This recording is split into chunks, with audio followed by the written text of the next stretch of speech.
CEAP, Centro Espírita Altivo Panfiro. Uma casa de amor. Boa noite. Boa noite aos nossos ouvintes. Que Jesus abençoe a nossa noite de estudos. Vamos dar continuidade ao estudo da obra Nas Voragens do Pecado, que estamos terminando. Terminamos hoje esta belíssima obra, este belíssimo romance, e hoje reiniciaremos o livro que dá sequência a esse romance, intitulado O Cavaleiro de Lumière. Vamos ao Evangelho para a nossa oração. É o capítulo 6, o Cristo Consolador. Número 1, o jugo leve. Vinde a mim, todos vós que estáis aflitos, e eu vos aliviarei. Tomai sobre vós o meu jugo, e aprendei de mim, que sou manso e humilde de coração, e achareis repouso para as vossas almas. Porque o meu jugo é suave, e o meu fardo é leve. Mateus 11, versículos de 28 a 30. Mestre Jesus, mais uma vez nos reunimos em nossa casa de amor para estudarmos a doutrina espírita. Agradecemos essa oportunidade desde já e rogamos em Teu nome evocarmos os responsáveis por esta obra e por este trabalho. O nosso irmão Altivo Panfiro, diretor espiritual da nossa casa, com os espíritos guias que dirigem a nossa casa de amor. Em nome desses irmãos, em nome da nossa irmã Ivone, que escreveu a obra junto com Charles, que possamos juntos, Jesus, em nome do amor que vibra nesta casa, em nome do nosso amor, Maria de Lourdes, e do amor do Cristo Jesus e de Deus nosso Pai, acima de tudo, iniciarmos então os estudos desta noite. Que assim seja. Graças a Deus. Muito bem.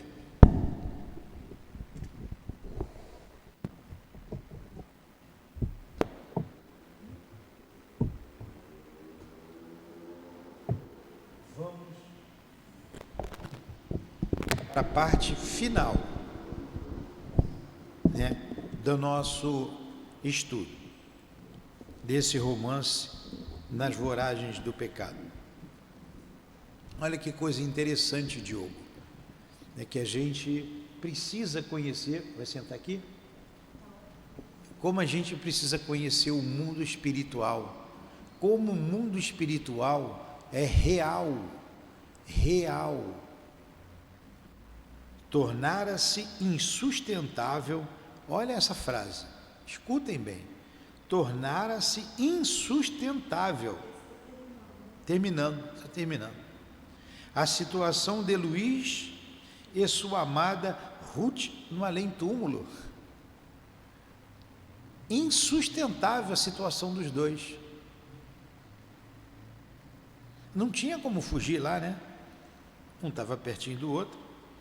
O âmbito em que se movimentavam, restrito e inferior, não lhes permitia possibilidade satisfatória de progresso. Ambos, desolados pelas quedas do pretérito, almas tristes e compungidas, apoucadas pelas humilhantes recordações dos antigos... minha mão não abre mais uma página. Dos antigos erros, não logravam horas de satisfação em parte alguma, senão eterno luto a lhes envolver o coração apavorado ante as consequências dos próprios desatinos. Então, esse casal, que o nosso irmão Luís eles muito se amavam. estavam tristes, desolados pelos seus desatinos, pelos erros cometidos. Não sei se estavam em cada canto ou se quando estava juntos eles não conseguiam conviver.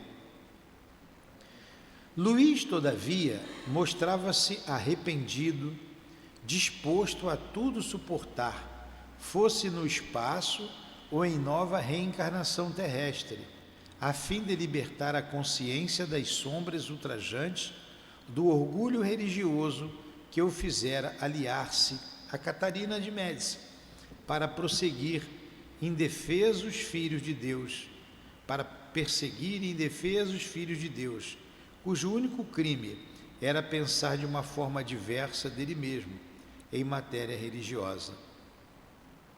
Mas Ruth, se não mais o poderia odiar como o fizera outrora, conservava-se revoltada e inconsolável ante a impossibilidade da convivência com os seus e muitas vezes jugulada sob crises de depressões cruciantes.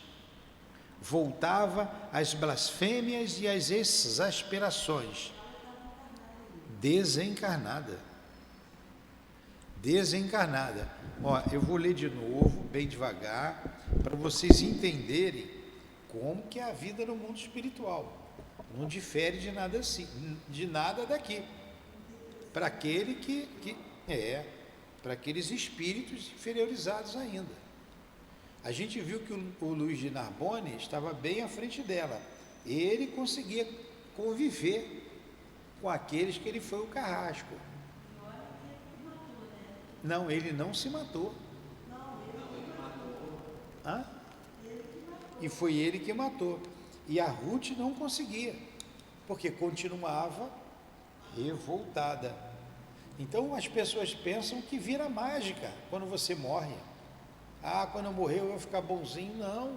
Se você é viciado, continua com a vontade do vício, seja ele qual for, com as paixões vis, sejam elas quais forem.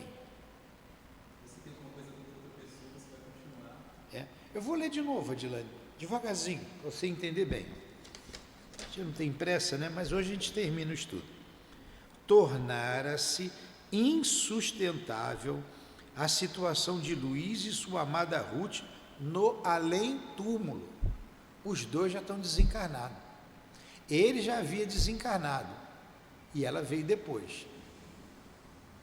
O âmbito em que se movimentavam, restrito e inferior, não lhes permitia possibilidade satisfatória de progresso. Ambos desolados pelas quedas do pretérito, almas tristes e compungidas, apoucadas pelas humilhantes recordações dos erros, dos antigos erros, não logravam horas de satisfação em parte alguma. Eles não se sentiam felizes de jeito nenhum, senão o eterno luto a lhes envolver o coração apavorado ante as consequências dos próprios desatinos. Luís, todavia, mostrava-se arrependido, disposto a tudo suportar, fosse no espaço ou em nova reencarnação terrestre, a fim de libertar a consciência das sombras ultrajantes do orgulho religioso que o fizera aliar-se a Catarina de Médici para perseguir indefesos filhos de Deus, cujo único crime era pensar de forma diversa dele mesmo em matéria religiosa.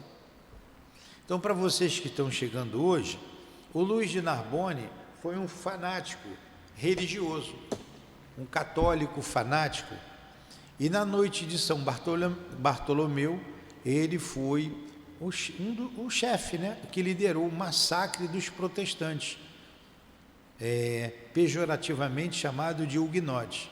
Isso aconteceu na data de 24 de agosto de 1572. Olha só, século XVI. Tem aí o quê? 400 e poucos anos, 400 anos, né? quase 400 anos. E esses casos ainda não foram resolvidos, repercutem até hoje. E ele massacrou uma família. E uma dessas pessoas, a menina Ruth, jurou vingança. Persegue Luís de Narbonne, ele é preso numa trama feita com a rainha da época, Catarina de Médici. Isso tudo está na história. A história não conta a chacina desta família que estamos estudando aqui, mas conta o que aconteceu na época. Então, quando eles desencarnaram, então voltando aqui à história da família, o Luís de Narbonne, que era conhecido como o capitão da fé, o fanático religioso, no mundo espiritual eles se encontram.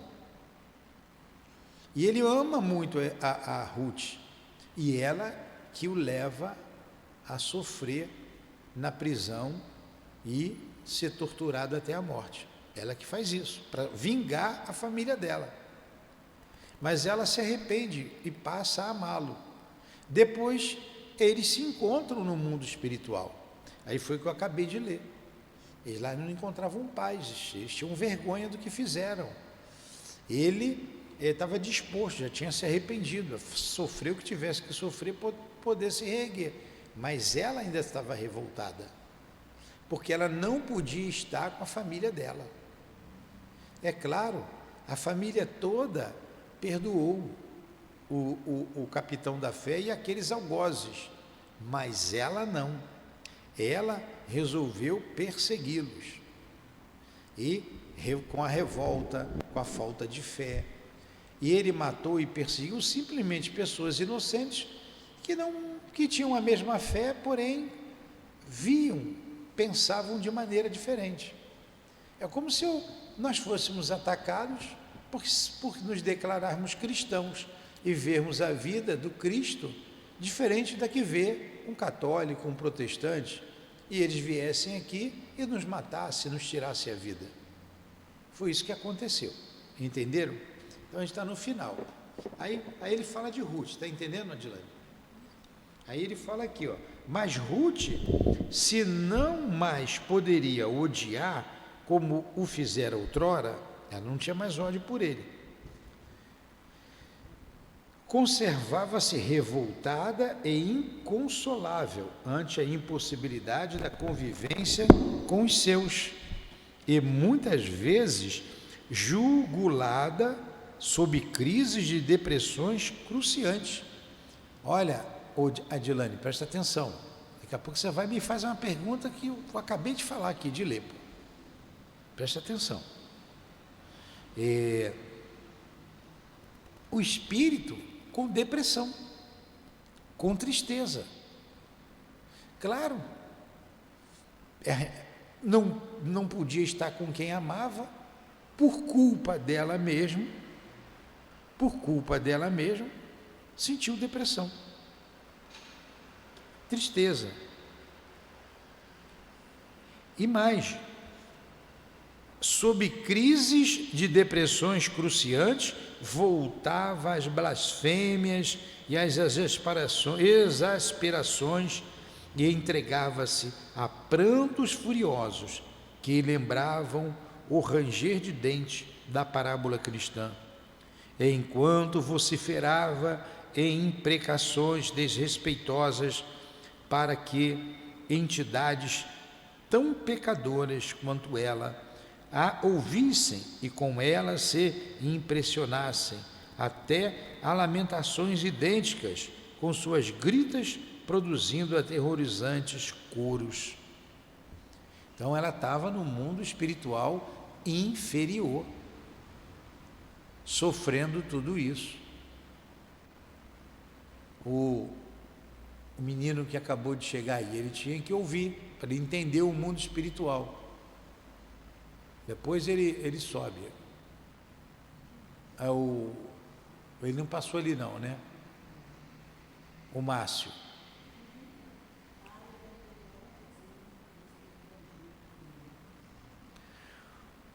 Onde a justiça decantada daquele Deus de quem outrora me falavam? Olha o que ela dizia. E com as blasfêmias dela, atraía para junto dela vários espíritos, fazendo coro, como disse aqui. Existirá sequer porventura? Se existe, por que me abandona a padecer assim? Como se reconciliará essa propalada justiça com as incompreensíveis desgraças que me atingiram? Então, como se conciliará a propalada justiça? Vejo minha família tão amada, dizimada por uma corte de miseráveis. Um miserável que a comanda, mais carregado de infâmias que os demais, e rompe um dia pelo meu lar adentro, até então risonho e feliz. Assassina cruamente os meus entes mais caros. Eu fico só no mundo, desamparada e desgraçada, aos 18 anos de idade.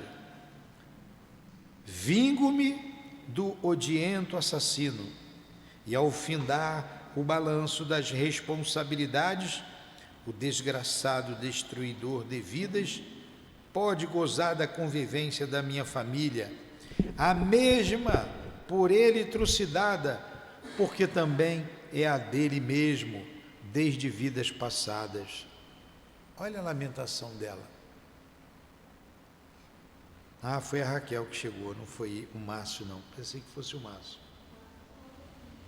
O Márcio também está aí?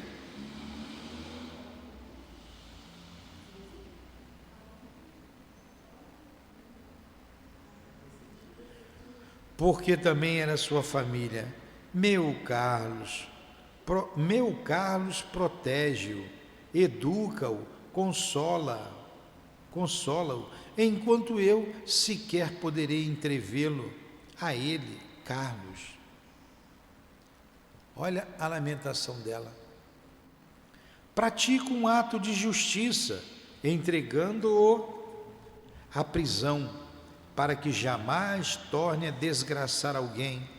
E agora sou atormentada por visões macabras dos mais atrozes remorsos.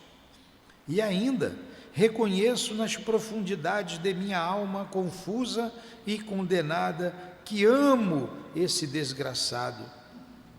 Estarei porventura louca na imensidão dos infernos? Por que o amo tanto?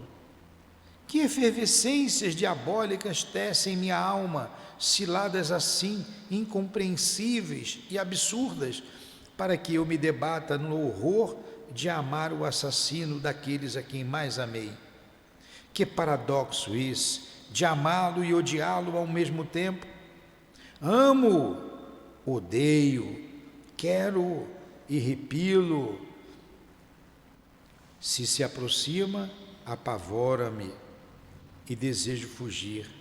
Se ausenta, sofro e me desfaço em lágrimas, ferida pela dor da saudade que me causa a ausência da afetuosa bondade com que na minha desgraça me sabe dispensar. Estarei, porventura, fixada no inferno eterno de que trata a Bíblia? Não conviverei então jamais com meu Carlos e com aqueles a quem amei? Pois sei que certamente estarão habitando o paraíso. Mas como estarei no inferno se Luís vem até mim e depois regressa ao paraíso, isto é, ao solar de La Chapelle? Olha que confusão, hein? Ela não fazia ideia, né? Mas já está, né? Não é para fazer isso, né? Não é. Que confusão por ela não ter ideia da reencarnação, não compreender a reencarnação, por não lembrar. Ela disse: como é que eu amo tanto? Ela não sabia que já tinha sido esposa dele em outra vida anterior àquela, que aqueles sobrinhos eram filhos deles, dela e dele. Ela não lembrava de nada disso. E ela estava numa região inferior, e ele a visitava sempre. mas ela não podia ascender. Ele tinha convivência, vocês lembram, semana passada, com a família, porque ele muito sofreu na terra e se arrependeu muito. Então ele teve acesso à sua família.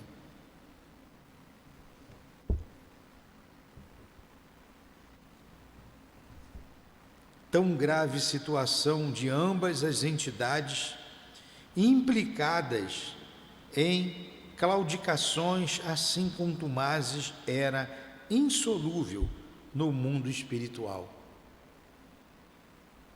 Vai lá, Raquel, vai lá no carro, senta ali no carro. Aí não é lugar, né? Senta lá. Depois como eu vou chamar a atenção dos outros? Não é lugar. Não conviverei então jamais com meu Carlos. Até me perdi aqui. Tão grave situação de ambas as entidades, implicadas em claudicações assim contumazes, era insolúvel no mundo espiritual. A necessidade de um retorno à terra e investiduras carnais, a fim de esquecerem o flagelo das paixões, cujas consequências morais, acirradas pela intensidade do estado espiritual, os desorientava. Urgia para tentativas à prol da própria melhoria, compreendendo penalizado o estado deplorável dos dois delinquentes. Carlos Felipe e seus familiares entraram a aconselhar Luís a se animar a uma vida nova sobre a terra, de labores construtivos e expiatórios, onde as leis eternas testemunhassem o próprio arrependimento pelos despautérios cometidos em nome da fé, enquanto com ele oravam, rogando as forças inspiradoras do alto, o que melhor lhe conviesse. Então, o que o Carlos está fazendo? Estava movimentando esforços para reencarnar os dois e terem uma vida juntos, né? E de expiação. É essa vida junto que a gente vai ver ali no Cavaleiro de Numié. Ali.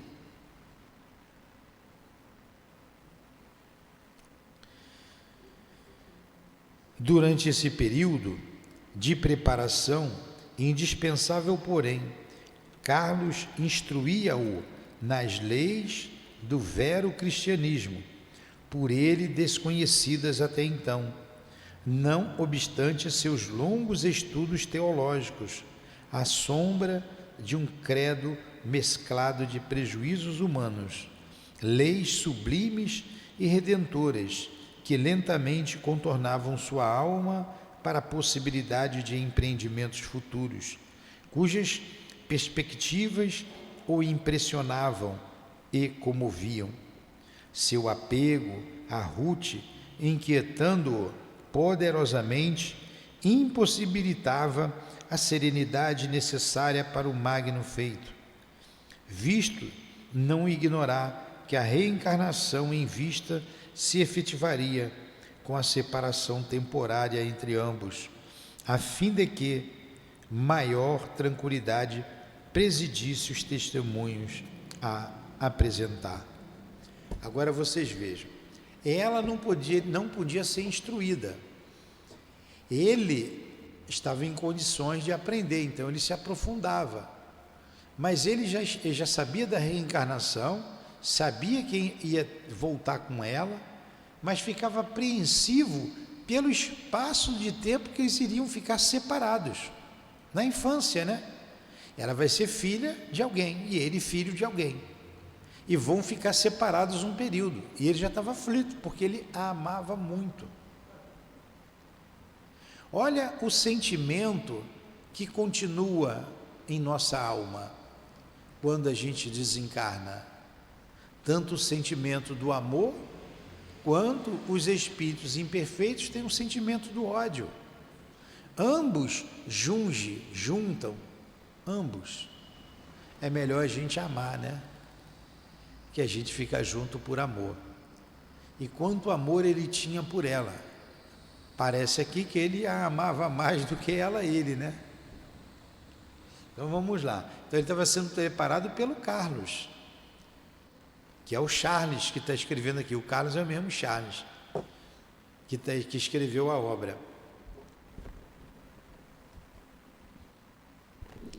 Mas a reencarnação é lei que se impõe ao espírito revel, destituído de méritos, cuja consciência pesada antes se afina com as sombras terrenas do que com as claridades espirituais. Quanto à morte carnal, é lei que se impõe ao homem. Todos nós vamos nos encontrar após o túmulo, né? O túmulo é a porta de encontro de todos nós, é lei, vamos morrer. Assim como a reencarnação, estamos aqui reencarnados, é lei. Por que eu tive que me separar da Lourdinha tão cedo, hein? Não raro, quando grandemente inferior é o seu caráter, é ele arrastado a novo corpo pela ordem natural e irresistível do progresso espiritual, e a ela se entrega então quase que totalmente desconhecedor do que se passa em torno de si, como alguém que desencarnasse repentinamente, sem absolutamente prever o desenlace que o espreitava num acidente, no teatro ou num passeio. Olha que coisa, como a gente entende aqui, como o livro é doutrinário, como ele está explicando a reencarnação. Para espíritos revéis, ou para um espírito revel, um espírito rebelde, a encarnação é imposta, e é como se ele morresse de repente. Como se ele morresse de repente. Ele não esperava, morreu de repente, ele reencarna de repente, não esperava. A lei impõe isso. A lei impõe como necessária ao progresso do espírito. Espíritos mais desenvolvidos intelectualmente, que estão no mal, eles demoram mais tempo no mundo espiritual, mas chega uma hora que eles vão ter que reencarnar. A lei imporá isso a eles. A lei impõe. É o que ele acabou de dizer. A Luís não era estranha a necessidade de uma reparação construtiva, à vista dos desatinos cometidos. Acreditava de boa mente, queria, desde que daí resultasse a reabilitação da própria consciência. Olha, com o Luís já era diferente. Ele queria logo para se reabilitar com a própria consciência, mas não lograva forças suficientes para a renúncia a Ruth. Ele queria voltar, mas não queria renunciar a Ruth, ele queria voltar com ela.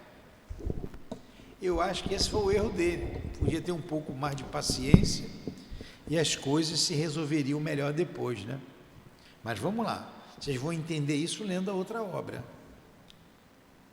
Embora temporária, olha só, mas, vou ler de novo isso aqui, esse pedacinho, para você entender bem, Adilane. A Luís não era estranha a necessidade de uma reparação construtiva, à vista dos desatinos cometidos. Aceitava de boa mente, aceitava a reencarnação. Queria, desde que daí resultasse a reabilitação da própria consciência, mas não lograva forças suficientes para a renúncia a Ruth, embora temporária. Temporariamente, deixa a Ruth, ele reencarnar e depois, fortificado, continuava. E por isso, recalcitrava ante a separação que se impunha a seu próprio benefício. Seria um próprio benefício se ele fizesse isso. quanto à endurecida entidade Ruth, engolfada nas sombras de si mesma, nada mais pedia senão que pusessem ao lado de Carlos Felipe, fazendo-a retornar ao lar que tanto amava. Ela queria voltar ao lar, dos seus. Penalizados, obreiros espirituais, portadores da divina caridade, desejosos de facultar ensejos de alívio aos seus cruciantes sofrimentos, ordenaram a Carolina de La Chapelle, única entidade radiosa que, como mãe que fora, estaria em condições vibratórias para se fazer compreender e obedecer pela infeliz descrente, que a preparasse para o retorno à reencarnação, única medida eficiente para sua reeducação, à base de testemunhos e provações redentoras. Então, foi incumbida a mãe de ajudá-la nesse processo de reencarnar. Vão ver, penalizados, olha como acontece a nossa vida, a nossa reencarnação. Muitas vezes acontece assim, a gente reclama da mãe, do pai, da família que possui, mas foi a única possibilidade, foi a misericórdia de Deus para a gente esquecer o passado culposo. Penalizados, obreiros espirituais, portadores da divina caridade, desejosos de facultar ensejo de alívio aos seus cruciantes sofrimentos, aliviar o sofrimento de Carolina, ordenaram a Carolina de La Chapelle, única entidade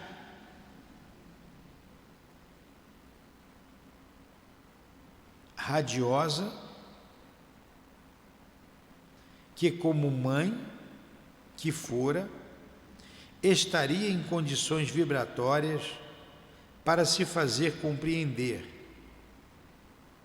e obedecer pela infeliz descrente, que a preparasse para o retorno à reencarnação, única medida eficiente para sua reeducação, à base de testemunhos e provações redentoras. Entenderam? Pediram à mãe dela, por caridade, para se aproximar dela e a ajudasse, a preparasse para reencarnar. Era a única medida. Penalizado da dor dela.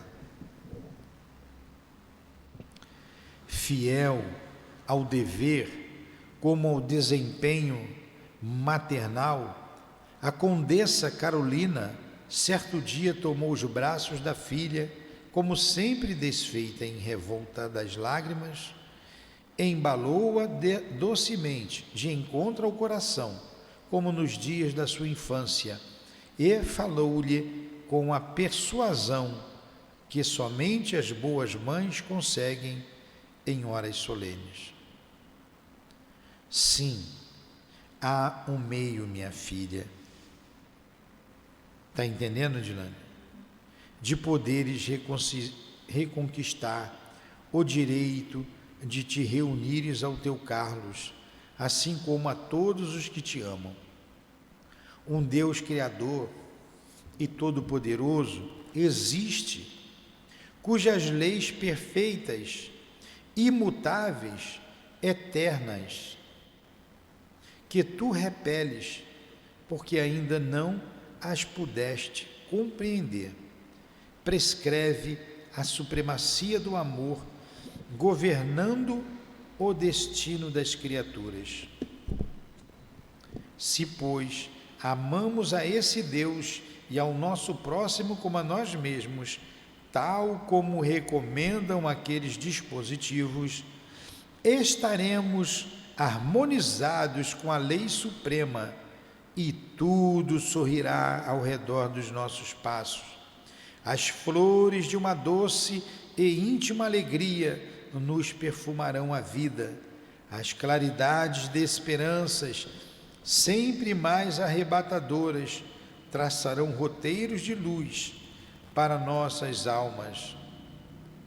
Mas, se odiarmos, se renegarmos o nosso próximo e o infelicitarmos deste ou daquele modo, se faltarmos com respeito e a obediência às mesmas leis, nossas almas, nossas vidas e nossos destinos inclinar-se-ão para o desequilíbrio e a desarmonia, e as trevas de atros desesperados se avultarão, interceptando nossa marcha para os estados felizes de consciência. Então tudo será amargura, dor, desencanto, decepções, desesperações. Então olha a mãe aconselhando: você não pode blasfemar, você tem que ser obediente às leis de amor ao próximo, como manda, do jeito que manda as leis superiores. Senão, os nossos destinos se declinam ao desequilíbrio. Aí ela continua falando para a filha, isso em espírito, viu? Traíste a suprema lei de Deus, odeias quando a lição é amor. Tu te revoltas quando o conselho é mansidão da paciência.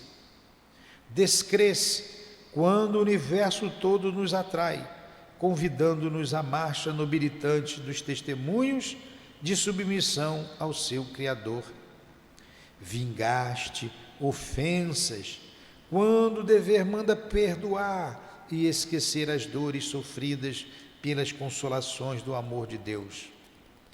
Tripudiaste sobre os ensinamentos expostos pelo emissário do Eterno, quando a situação impunha que neles obtivesses forças e coragem a fim de enfrentar e dominar as crises do irremediável. Traíste a tua fé, quando nela poderias encontrar a virtude necessária para viveres em paz, exalçando o nome do Senhor na prática das boas obras que ela, a tua fé, te inspiraria. Que lição que a mãe está dando para a filha. Então, mais uma vez, vocês que estão chegando agora, estamos na última página do livro, da história. Quando a família de La Chapelle foi dizimada pelo capitão da fé, ela se vingou. E ela sabia, ela conhecia o Evangelho. Ela conhecia. Por isso, ela teve várias oportunidades de não cometer o crime que cometeu. Ela foi avisada, foi inspirada pelos Espíritos, foi avisada por quem a ajudava lá na sua caminhada, os servos que ela tinha, aconselhando-a, baseado na fé que possuíam, como protestantes, como cristãos que eram, mas ela não quis ouvir, foi até o fim. Agora sofre as consequências. E a mãe está dizendo para ela tudo que ela fez, com todo o amor e carinho de mãe. Assim como eu falei com amor e carinho para Raquel, não fazia o que estava fazendo aqui, né? Aí, olha só o que ela diz. O Ser Supremo, a quem nem tudo, porém, está perdido para a tua alma. És imortal, jamais te anularás no seio da criação. Por isso mesmo, a ti muito convirá te harmonizares novamente com as leis supremas que infringiste, reparando os delitos que praticastes, corrigindo-os e assim nobilitando-te perante ti mesma e as mesmas leis. Olha o que a mãe disse para ela. Mas nem tudo está perdido, tem um meio, que é a reencarnação, né? Para reparar o que ela fez. A sua vida é dolorosa? A sua é dolorosa? A sua, a minha?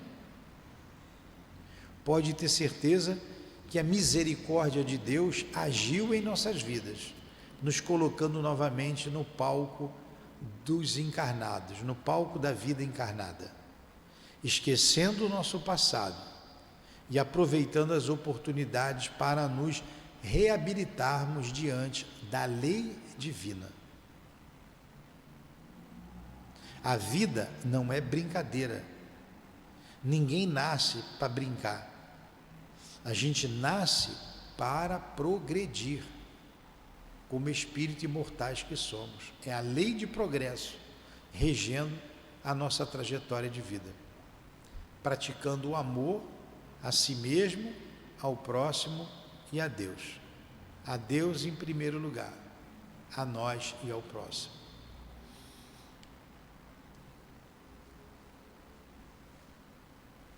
O Ser Supremo, a quem desrespeitaste com os atos pecaminosos praticados contra o teu próximo, Luís de Narbonne oferece-te, através de suas leis, uma possibilidade de reabilitação. Tal possibilidade é penosa, é dura, é amarga, mas será a única que lograrás obter. Olha só. Aceita-a, pois, por amor de Carlos Felipe, que te idolatra, por amor de todos nós, que sofremos por tua ausência do nosso círculo familiar, porquanto será esse o único recurso que te fará voltar novamente aos nossos braços. Gente, olha aí, a gente reclama da reencarnação muitas vezes, as dores da vida. Olha como a vida nos favorece, como animada na personalidade de Ruth, a lei a beneficiou, como a ajudou. A atribulada entidade, muito atenta, fitando o semblante puro daquela que fora sua mãe carnal e que agora, no além-túmulo, se tornava o seu conselheiro e vigilante espiritual, emocionava-se a cada nova ponderação assimilada e, compreendendo que houvera uma pausa na importante exposição, atreveu-se a perguntar. Porque tudo que ela queria era retornar ao seio da sua família tão amada. E essa possibilidade de obter novamente a dignidade de voltar para vós, estará porventura ao alcance de minhas forças? Depende de ti unicamente, respondeu a mãe. Aceito-a, seja qual for. Aí a mãe diz: antes mesmo de te inteirares do que se trata? Ela responde: vós que me amais, não me aconselharíeis senão algo muito digno e elevado. Confiança na mãe. Carolina osculou-lhe a fronte e, comovida, prosseguiu: trata-se de renascer outra vez sobre a terra para um estágio não muito longo, porém trabalhoso, rigoroso, no qual expiarás o crime atroz contra Luís de Narbonne, a traição ao Evangelho, o descaso pela própria honra pessoal, a infidelidade a todos os princípios do bem. Ruth prorrompeu em copioso pranto, exclamando entre amargurosas convulsões: oh, foi por amor de vós que pretendi castigar Luís. Por amor de nós, minha filha, por amor a nosso Criador Todo-Poderoso, deverias ter-lhe perdoado e não castigado, pois que somente nosso Deus e Pai estará à altura de nos oferecer corrigenda. Vingando-te dele, castigando-o, foi a ti mesma a quem mais feriste, visto que ficaste com a possibilidade de infringir o supremo mandato da lei eterna. Olha que compreensão a respeito da reencarnação nós estamos tendo com esse diálogo aqui. Que compreensão da reencarnação? Vocês deveriam ler com calma de novo em casa. Que compreensão com relação ao ódio, à vingança, que só faz a gente sofrer. E nem poderás alegar ignorância dessa lei, pois desde tua infância ouvias que teu nobre irmão nos ensinava a todos que o Evangelho do Senhor recomendava perdoar as ofensas não até 7 vezes, mas até 70 vezes 7.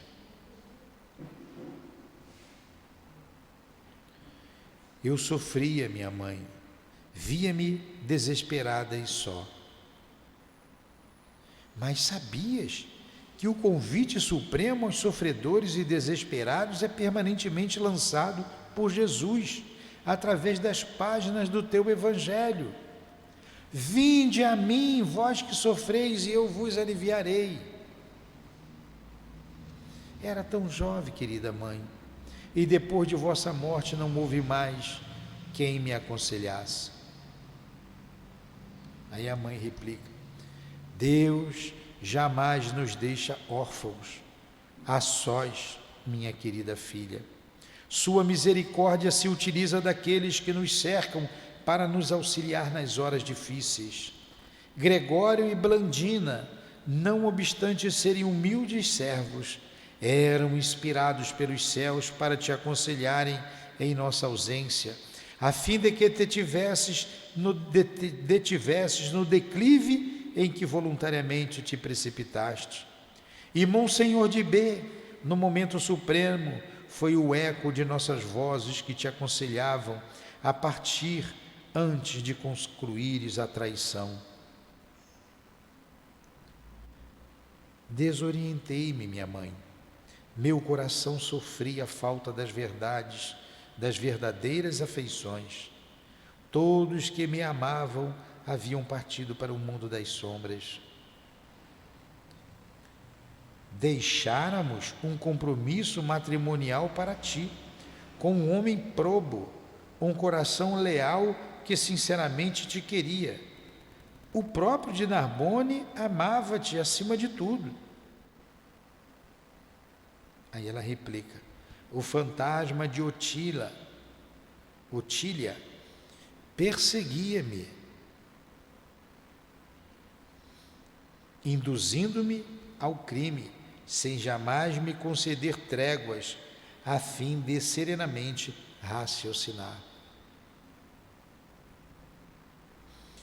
O fantasma de Otília só te perseguia porque teus desejos, teus pensamentos e inclinações se afinavam com os dela.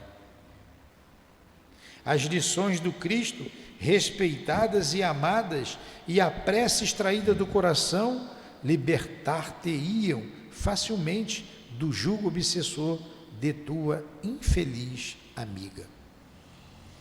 Olha quanta lição. Quanta lição. Você está nesse bolo aqui, viu? Precisam estudar mais, precisam prestar atenção.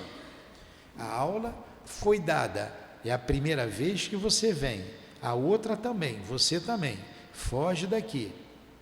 Então deveriam reler e estudando, tirar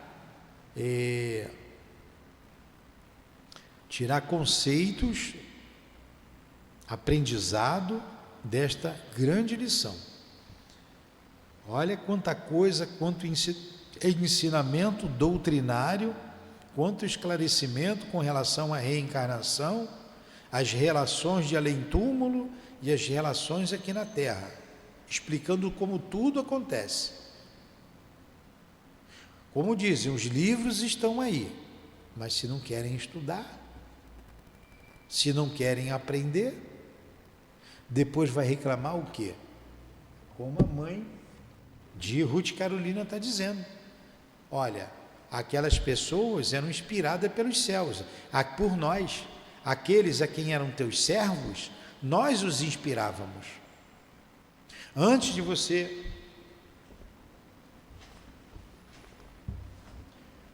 você cometer o crime, o Monsenhor de B, que era o pai de Luiz de Narbonne, falou com você, você não quis ouvi-lo. Quantas pessoas nos falam, quantas pessoas nos orientam, e a gente só quer saber da gente, do nosso pensamento, de fazer aquilo que a gente quer, mesmo erradamente. Vocês me desculpem, mas aqui na casa quantos me chamam de chato? Porque eu exijo que se estude o mínimo para dar um passe. Mas a obrigação de vocês ir fundo na doutrina que vai nos libertar, que nos liberta do jugo das dores que sofremos aqui na terra. Ninguém veio aqui para passear, ninguém aqui é bonitinho, não. Estamos num corpo melhor do que merecemos e numa vida muito mais pródiga do que merecemos.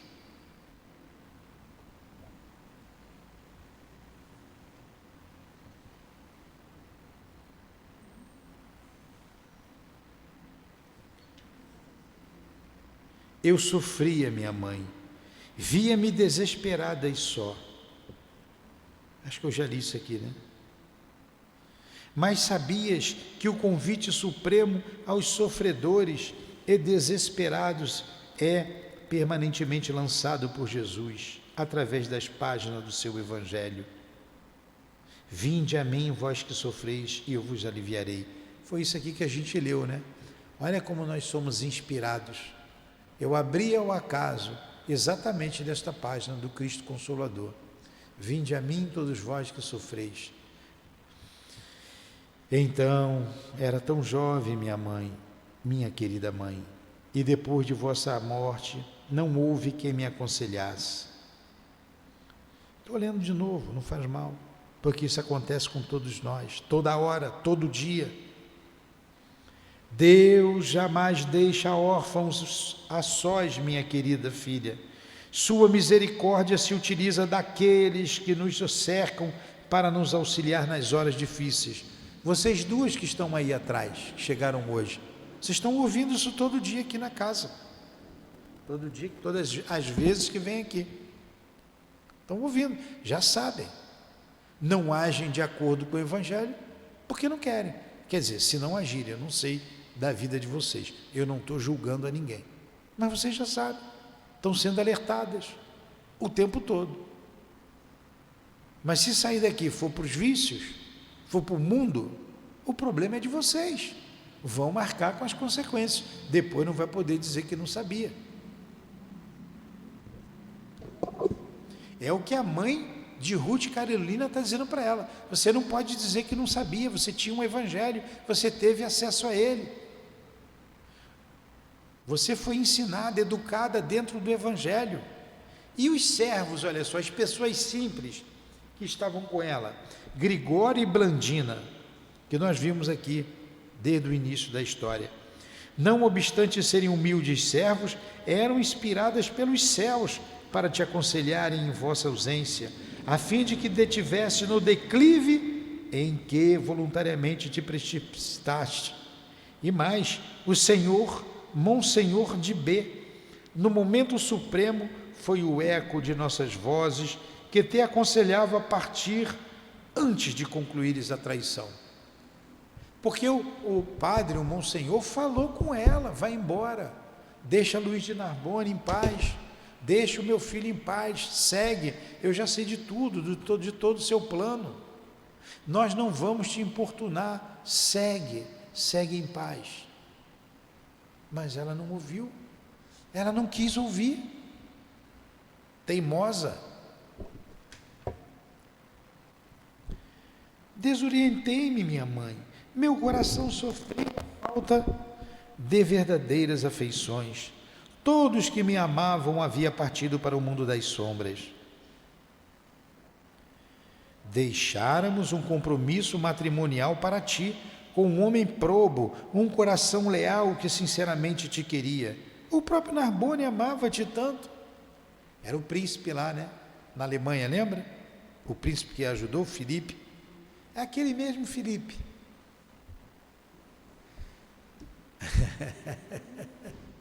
Aquele mesmo Filipe. Engraçado, né? Até o nome é o mesmo. Que bom ver vocês aqui. Aquele mesmo Filipe.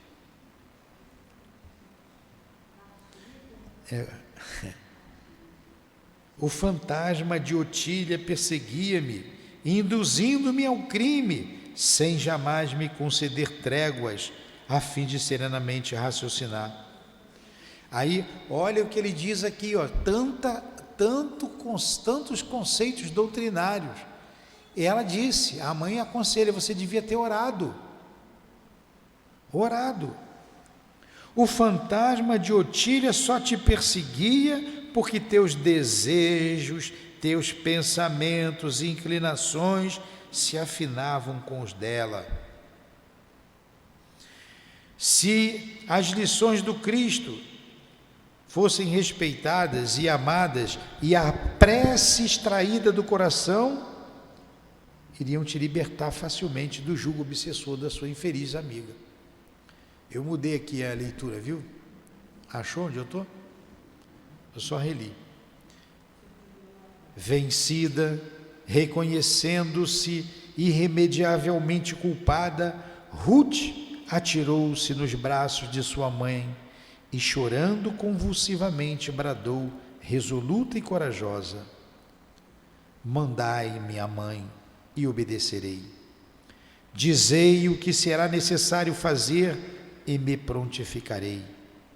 Que meu pai e meu Carlos perdoem os erros que pratiquei em desobediência às leis de Deus, que desejo acatar para o futuro. Carolina introduziu-lhe entre os dedos sorridentes um pequenino volume. Surpresa, a sofredora entidade deteve-se, examinando-o. Tratava-se de uma pequena missiva, uma carta. Olha o mundo espiritual. Ela recebeu uma carta lá. Abriu-a precipitadamente, reconhecendo a caligrafia graúda e forte do irmão bem-amado. E leu emocionada e palpitante, por momentos ansiosa e comovida até as lágrimas, de outras vezes esperançosa e confiante, até a satisfação e a alegria. Gente, vocês me permitam passar um pouquinho só, uns 5 minutinhos, mas eu tenho que ler essa carta agora. Então nós estamos vendo todos os sentimentos, a depressão, o amor, a compaixão, o amor de um homem por uma mulher, de um espírito pelo outro, o amor fraternal, o amor maternal, o amor paternal, o sentimento de depressão que o desencarnado tem. Tudo que nós sentimos, desencarnando, continuamos a sentir. Não há diferença. Vamos ler a carta que ela recebeu do seu irmão. Ela não poderia ir até o irmão que ela tanto adorava. E no plano espiritual, está tudo no plano espiritual, Adilane. Por isso que eu estou dizendo, para de ficar aí do lado do Diego e presta atenção. Tudo no plano espiritual. Presta atenção.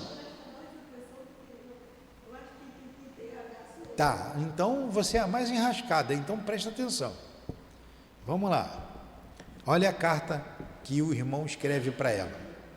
Sim, minha Ruth, será necessário, indispensável, mesmo urgente, o teu retorno a uma existência nova na sociedade terrena, a fim de reparares as afrontas que tuas inconsequências fizeram a ti mesma, a tua consciência de descendente do ser divino e criador que rege o universo sem fim.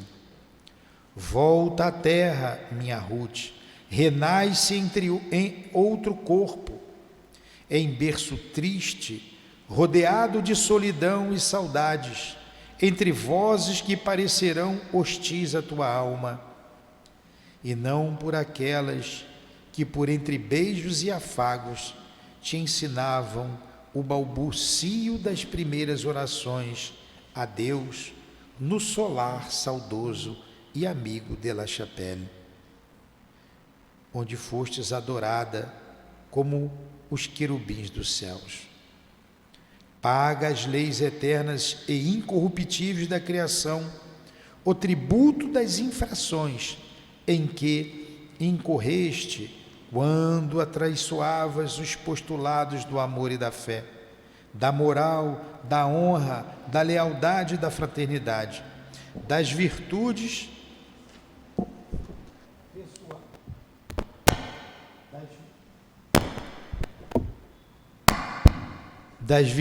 pessoais, enfim, os quais nós, a quem tu amas, te lecionávamos em nome do Senhor, por entre afetos e carinhos, com paciência e exemplos bons, desde os dias da tua infância e pelos albores da tua juventude.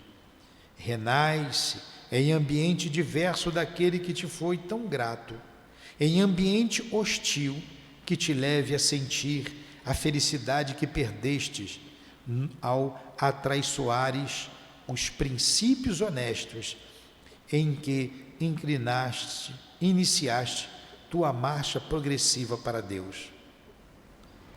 E já que não soubeste honrar o Evangelho que te guiaria suavemente os passos para a redenção do teu espírito, falindo ante o primeiro testemunho que ele te pediu, após existências tumultuosas, por ti vividas entre paixões e erros, suporta uma existência entre disciplinas austeras e irremediáveis, num retiro religioso, onde aprenderás a domar o orgulho que te perdeu, onde as humilhações impostas pelo regime conventual extraiam do teu coração a voluntariedade que te levou à inconformação com as peripécias da existência e a revolta contra Deus.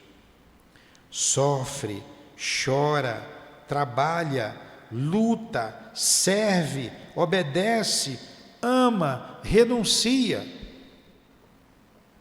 Isso aqui é a reencarnação imposta a Ruth, viu?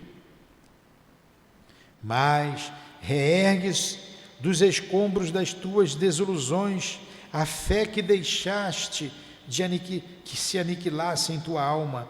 Reergue a esperança que não soubeste conservar para reanimar teu coração nas horas de angústia, e cultiva o amor pelo teu próximo, que tanto como aqueles a quem mais amas é merecedor de toda a tua solicitude e complacência.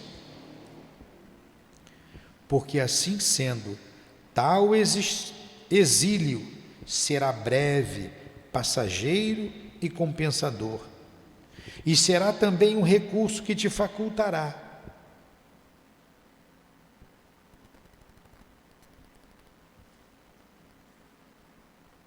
voltares para o braço daqueles que te amam.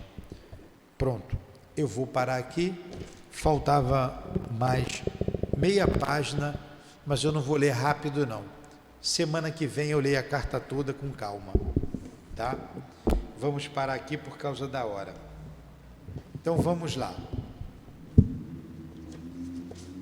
Quem chegou agora, nós estamos lendo aqui, estávamos estudando essa belíssima obra aqui, Nas Voragens do Pecado. Vocês duas podiam ter vindo mais cedo, né?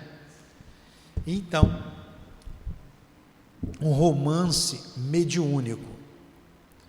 Todo romance mediúnico deve ter 3 características: ser doutrinário, educativo e moralizador. E essa obra tem tudo isso. A gente aprendeu aqui o que faz a relação humana quando não há o perdão, quando alguém quer se vingar de uma situação, quanta dor a pessoa angaria para si. Então, vários personagens, ou alguns personagens que participaram desse belíssimo e emocionante romance, muitas vezes aqui eu fui às lágrimas lendo estas páginas. Estamos chegando ao fim, onde há um reencontro no mundo espiritual. Essa menina, a Ruth Carolina, não pôde reencontrar os seus familiares tão adorados, seus irmãos, eram 4 irmãos, eram 5 irmãos, e suas cunhadas e seus sobrinhos, porque ela se vingou, porque ela conhecia o Evangelho e não praticou, porque ela não amou o próximo, se vingando daquele que foi o assassino da sua família. Mas esse mesmo assassino a amou muito, e ela tinha um casamento já, e tudo pronto para se casar com alguém que a amava muito. E ela desprezou todos os conselhos dos homens e dos espíritos. E agora está sozinha no mundo espiritual. E essa carta é do irmão dela, que está numa situação superior no mundo espiritual, em que foi proibido os dois se reencontrarem, dizendo que seria a sua reencarnação. Semana que vem eu leio essa carta com calma, tá? Vamos fazer a nossa prece e vocês não vão reclamar que a gente vai sair mais tarde. Chega todo mundo atrasado, em cima da hora. Vamos lá, vamos fazer a nossa prece então, encerrando o nosso estudo. Muito obrigado, Jesus, por estes momentos de enlevo, de apreciação da beleza de um romance doutrinário, a beleza da doutrina espírita, ao mesmo tempo a sua profundidade, fazendo com que nós meditemos em todas as situações vividas pelos personagens desta obra. Obrigado à nossa irmã Ivone, ao Espírito Charles, que nos trouxe a vida tão conturbada e dolorosa desses irmãos.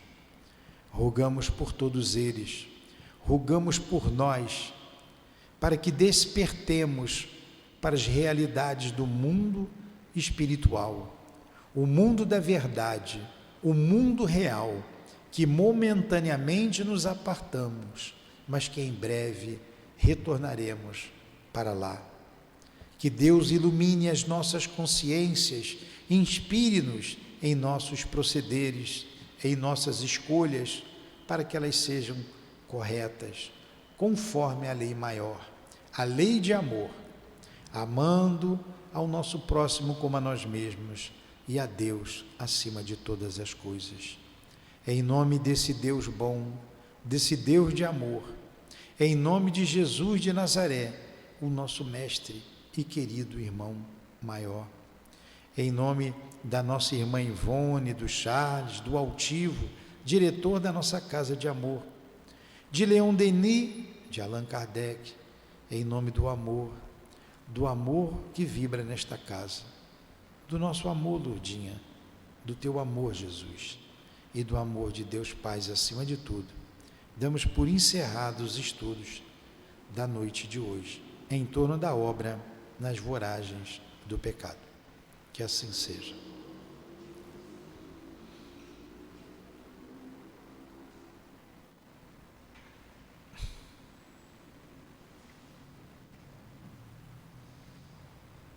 CEAP, Centro Espírita Altivo Panfiro.